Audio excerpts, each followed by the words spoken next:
오늘은 주님 앞에 삶의 문제를 믿음으로 맡기라라는 제목으로 같이 하나님의 말씀 나눠보도록 하겠습니다. 오늘 우리가 읽은 말씀에는요, 두 명의 여인이 등장을 합니다. 한 명은 12년간의 인생이 이제 끝나가고 있는 한 사람이었고요. 다른 한 명은 12년 동안 계속 피를 흘려온 한 여인이었습니다. 오늘은 이 두 명의 여인 중에 12년 동안 피를 흘리는 가운데 있었던 그 한 여자를 같이 살펴보고자 합니다. 사건의 발단은 예수님이 배를 타고 맞은편으로 가서 이제 내리셨는데, 이때 이제 회당장 야이로가 나가와가지고 자신의 딸을 구하기 위해 예수님께 구하고 예수님께서 그의 집으로 가는 길에 벌어진 사건입니다. 우선 이 12년 동안 피를 흘려온 여인이 낫기까지의 과정을 어떻게 해서 왜 이런 사건이 벌어지게 되었는지 같이 살펴보겠습니다. 그 사건의 발달은 야이로로부터 시작되게 됩니다. 야이로는 자신의 어린 딸이 죽게 생기자 예수님께 나아가 간청하게 됩니다. 그의 모습을 한번 우리가 살펴볼 필요가 있습니다. 22절에서 23절까지의 말씀을 보면 회당장 중에 하나인 야이로라 하는 이가 와서 예수를 보고 발 아래 엎드려 간곡히 구하여 이르되 내 어린 딸이 죽게 되었사오니 오셔서 그 위에 손을 얹으사 그로 구원을 받아 살게 하소서 하거늘이라고 말씀합니다. 야이로는요, 예수님께 나아갔습니다. 그리고 예수님을 봤습니다. 그리고 예수님 발 아래 엎드렸습니다. 그리고 예수님께 간절히 구했습니다. 야이로의 이런 행동을 보게 되면 야이로는 예수님의 능력과 예수님을 향한 이 믿음이 있었음을 보여줍니다. 믿음 없이는 절대 할 수 없는 행동이었습니다. 야이로의 요청에, 야이로의 이 믿음에 예수님은 어떻게 반응하셨냐면요, 그와 함께 가실세라고 짧게 이렇게 언급되어 있습니다. 믿음으로 나아온 야이로의 모습에 예수님은 그와 함께 갔습니다. 믿음의 사람의 모습이 바로 이런 겁니다. 믿음의 사람의 모습은 예수님과 함께 가는 삶입니다. 예수님은 우리의 믿음에 반응하는 것이 함께 하심입니다. 우리도 예수님을 믿음으로 이 믿음의 여정을 계속해서 하루 종일 매일매일 걸어가는 사람들입니다. 근데 우리는 그 믿음의 여정 가운데 어떤 모습을 보입니까? 예수님께 어떤 반응을 보이며 살아가고 있습니까? 오늘 말씀을 보게 되면 야이로의 믿음에 함께 하시는 예수님의 발걸음에 함께하는 큰 무리가 있다고 말씀에 나와 있습니다. 이 말씀 속에 나타난 이 큰 무리들의 반응을 통해서 우리는 어떻게 예수님께 나아가야 하는지, 예수님과 함께 어떻게 이 믿음의 발걸음을 가야 하는지 되돌아보아야 합니다. 오늘 말씀에 보게 되면 예수님과 함께하는 사람들의 반응을 두 가지로 나누어 볼 수가 있겠습니다. 첫 번째로 살펴볼 반응은요, 우리의 믿음 생활이 예수님을 향한 믿음인지 아니면 그 믿음이 퇴색되고 습관을 따라 매일매일 그냥 기계적으로 움직이는, 그냥 사람들의 마음에 합해서 그냥 움직이는 믿음은 아닌지 돌아보아야만 합니다. 24절 말씀을 보면 이에 그와 함께 가실새 큰 무리가 따라가며 애워싸 밀더라라고 말씀합니다. 야이로의 믿음에 예수님은 함께 하심으로 반응하셨습니다. 근데 이렇게 믿음으로 반응하는 한 사람과 한 사람이 같이 가는 그 길에 많은 사람들이 따릅니다. 이 큰 무리가 예수님을 따르고 애워싸고 밀치는 모습을 보게 되면요, 이 사람들의 모습은 믿음일까요? 아니면 그저 예수님이라고 하는 그 당대의 유명한 사람이 있으니까 그 유명한 사람과 함께하기 위해 그 사람과 뭐라도 같이 했다라는 뭔가 말을 하기 위해 소문이 무성했던 그 사람을 내가 보기 위해 따라가는 모습일까요? 이 큰 무리의 모습은 믿음은 찾아볼 수 없고요. 그저 호기심에 예수님을 보고 싶고 사람들이 예수님에 대해서 수근수근거리고 이 소문이 무성하니까 나도 한번 예수님 봐야겠다. 나도 예수님 곁에 한 번쯤은 있어야지 다른 사람들에게 뭔가 할 말은 있지 않을까라는 모습으로 나아간 겁니다. 이 큰 무리의 모습을 보게 되면 우리의 믿음 생활도 예수님을 향한 믿음은 어디론가 사라지고 그저 이 믿음이 교회 생활이 습관이 되어가지고 하나님께서 행하실 일에 대한 일말의 기대감은 없이 그냥 교회 오는 것은 아닌지, 그냥 예배 드리는 것은 아닌지 돌아보라는 말씀입니다.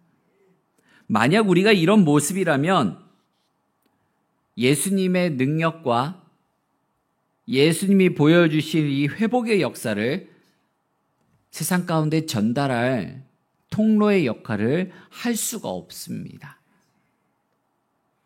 두 번째로 살펴볼 반응은 믿음으로 손을 뻗는 모습을 볼 수가 있습니다. 27절 말씀을 보게 되면 예수의 소문을 듣고 무리 가운데 끼어 뒤로 와서 그의 옷에 손을 대니라고 말씀합니다. 12년 동안 혈루증을 앓아온 이 여인은 예수님의 능력과 예수님을 향한 믿음이 나에게 회복을 가져올 것을 믿으며 손을 뻗었습니다. 여러분, 사람들이 막 웅성웅성 막 모여있는 가운데 그 가운데 손을 뻗는다라는 것이 쉬운 일이겠습니까? 여기 계신 분들 중에 10,000원 버스를 타보신 적이 있을 겁니다. 사람들이 바글바글합니다. 너무 많아요. 근데 내가 내려야 될 정류장이 다가옵니다. 어떻게 해야 되죠? 버튼을 눌러야 돼요. 버튼을 못 누르면 어떻게 됩니까? 난 그대로 계속 가는 거예요. 사람들이 그만큼 애워싸고 많으면 내가 그냥 손을 뻗어가지고요. 버튼을 누를 수가 없습니다. 저도 학교 다닐 때 그런 일들을 참 많이 겪었습니다. 그때 필요한 건 뭘까요? 용기가 필요해요. 저 내리겠습니다. 기사님께 외쳐야 돼요. 기사님, 저 여기서 내릴게요. 외쳐야 됩니다. 이 여인도 이 큰 무리 가운데 끼어가지고 겨우겨우 예수님께 그 옷자락에 손을 내민 겁니다. 왜 용기가 필요했냐면요. 그냥 많은 사람들이 애워싸고 있으니까 그 사이를 비집고 가가지고 내가 손을 뻗으려고 하는 것보다 이 여인에게는 더 큰 용기가 필요했습니다. 왜냐하면 유대인들은 이 피를 흘리는 유출병에 대해서 부정적으로 여겼습니다. 그래서 그런 사람과 접촉하게 되면은 이 부정이 감염될 것을 염려해가지고 이런 사람들을 사회적으로 격리시켰습니다. 그 말은 뭐냐면 이 혈루증 앓고 있던 여인은 사회적으로 격리된 여인이라는 거예요. 사회적으로 격리되어 있어서 사람들과의 왕래가 적었던 이 여인이 사람들이 많은 곳에 있는 겁니다. 마음 가운데 어떻겠습니까?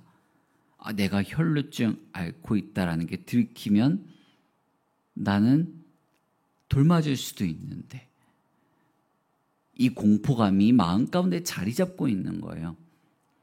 근데 그 모든 것을 무릅쓰고서요. 예수님의 소문을 듣고 예수님께 손을 뻗은 겁니다. 그 옷자락이라도 만지면 내가 나을 것을 믿으면서 말입니다. 예수님은 이 여인과 접촉됨으로 말미암아 어쩌면 유대인들의 생각에, 사람의 생각에 부정이 옮겨갔다라고 여겨질 수도 있습니다.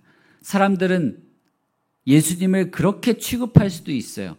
당신은 부정적인 여인과 맞닿았었으니까 당신은 부정적인 사람이다 말할 수 있습니다. 하지만 예수님은 그렇지 않았습니다. 오히려 이 여인과 예수님의 접촉은 예수님의 능력이 전달되는 통로였습니다. 그 발단이 뭐였습니까? 야이로가 믿음으로 나아가서 예수님께 내 딸 좀 고쳐주세요 해가지고 예수님과 함께 동행하는 일 가운데 벌어진 일이었습니다. 한 사람이 믿음으로 나아간 모습은요, 또 다른 사람이 믿음으로 나아갈 수 있게 되는 계기를 마련해 줍니다. 오늘 우리가 읽은 이 이야기 속에서 중요한 건 믿음입니다. 12년 동안 피를 흘려왔던 이 여인이 치유되는 가장 중요한 조건도 믿음이었습니다. 믿음으로 말미암아 이 여인은 치유받아서 어떤 삶을 살게 되었을까요? 그냥 단순히 내가 12년 동안 막 흘려왔던 그 피가 멈춘 것일까요? 그렇지 않습니다. 이 여인은 예수님과의 접촉으로 치유돼가지고 이 피가 멈춘 것은 맞지만 그것보다 더 큰 치유의 역사는 뭐냐면 이 여인이 사람들 곁으로 이제 돌아가게 되었다라는 거예요. 사람들과 함께 살아갈 수 있게 되었다라는 거예요. 공동체 안으로 들어가는 그런 회복의 역사가 일어났다는 거예요. 이 여인은 더 이상 혼자 쓸쓸하게 살아가는 사람이 아니게 되었다라는 겁니다. 이 여인이 용기를 내서 이 무리 가운데서 예수님을 향하여 손을 내밀어서 그의 옷자락을 만진 것을 예수님이 아시고 물으십니다. 누가 내 옷을 만졌다. 근데 당시 상황을 보게 되면 이 여인만 예수님의 옷자락을 만진 것은 아니었습니다. 왜요? 우리가 아까 24절 말씀을 읽었을 때 큰 무리가 예수님을 에워싸고 있고요. 예수님을 따라가고 있고요. 밀치고 있는 상황입니다. 그러면 예수님은 수많은 사람들하고 이 옷깃이 막 부딪힐 수밖에 없어요. 몸이 막 맞닿을 수밖에 없는 상황이었습니다. 그런 상황에서 여인은 예수님의 옷자락을 만진 거였어요. 31절 말씀을 보게 되면 제자들이 여짜오되 무리가 애워싸 미는 것을 보시며 누가 내게 손을 대었느냐 물으시나이까 하되. 제자들의 질문은 이거예요.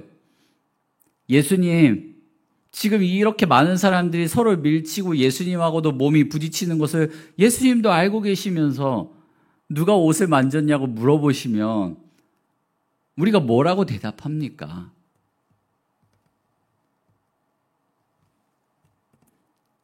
근데 예수님의 질문에 누가 내 옷자락을 만졌느냐라는 이 질문에요, 반응하는 사람은 딱 한 명이었습니다. 누구예요? 치유받은 이 혈루증 여인이에요. 우리나라 말에는 옷깃만 스쳐도 인연이라는 말이 있습니다. 하지만 성경적으로는 그렇지 않아요. 우리가 하나님과의 만남이, 예수님과의 만남이, 성도와 성도 간의 만남이 의미가 있으려면 믿음이 있어야 합니다. 예수님과 그녀의 만남은 예수님에 관한 이야기를 그녀가 듣고 믿음으로 만졌을 때 경험한 일이었습니다. 사랑하는 성도 여러분, 믿음으로 나아가야 합니다. 매 예배 시간이 우리에게 습관이 아니라 하나님께서 나의 삶 가운데 어떠한 일을 행하실지에 대한 소망을 가지고 하나님이 나의 삶 가운데 큰 일을 이루어 주실 줄로 믿으며 회복을 가져다 주실 줄로 믿으며 나아가는 자리입니다. 나의 매일의 삶이 하나님께서 오늘 나에게도 너무나도 즐거운 일, 행복한 일, 주님이 뜻하신 선하실 일을 나를 통하여 이루실 것을 믿으며 나아가는 믿음의 하루입니다. 사랑하는 성도 여러분, 우리에게 믿음으로 반응할 귀한 말씀을 오늘 아침에도 들려주십니다. 그러면 우리가 해야 할 일은 무엇입니까? 믿음으로 나아가고, 믿음으로 살아가고, 믿음으로 구하고, 믿음으로 기도하고, 믿음으로 예배의 자리에 나아가고, 믿음으로 섬기고, 믿음으로 맡겨진 모든 일을 감당해내는 것입니다. 사랑하는 성도 여러분, 우리 인생에도 많은 문제와 일들이 있습니다. 시험이 찾아옵니다. 그러면 그것을 가지고 믿음으로 나아가십시오. 믿음으로 나아가는 자에게 하나님께서 놀라운 일을 경험하게 하실 것입니다. 그 모든 일을, 놀라운 주님의 일을 경험하는 우리 모든 믿음의 성도님들 되시기를 간절히 소망합니다. 우리 이 시간 함께 같이 기도하겠습니다. 이 시간 기도하실 때 하나님 내가 믿음으로 나아갈 수 있게 해주십시오.